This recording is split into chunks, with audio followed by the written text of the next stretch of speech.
Ішкі істер министрлігі заң мен тәртіп қағидатын аясында жүйелі жұмысты жалғастыруда.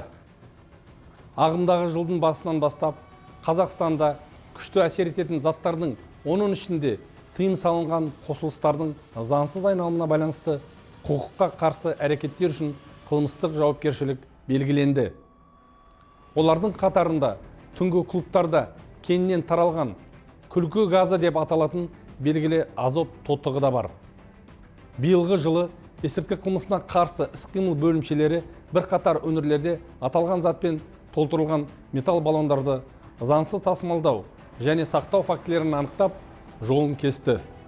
Атап айтқанда, Шымкент қаласындағы түнгі клубтардың бірінде смешариктер деп аталатын күшті әсер ететін өнімді жүйелі түрде сатуға қойылғаны анықталды.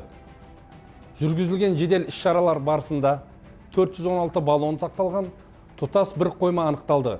Олардың жартысы тыйым салынған қосылыспен толтырылған. Тиісті сараптама тағайындалды.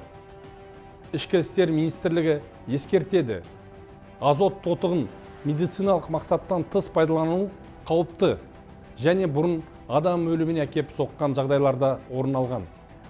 Күшті әсер ететін заттардың заңсыз айналымы үшін 15 жылға дейін бас бостандығынан айыру жазасы көзделген. Азаматтардың қауіпсіздігін қамтамасыз етуге және тыйым салынған заттардың жолын кесуге бағытталған мақсатты іс-шаралар жалғасын табатын болады.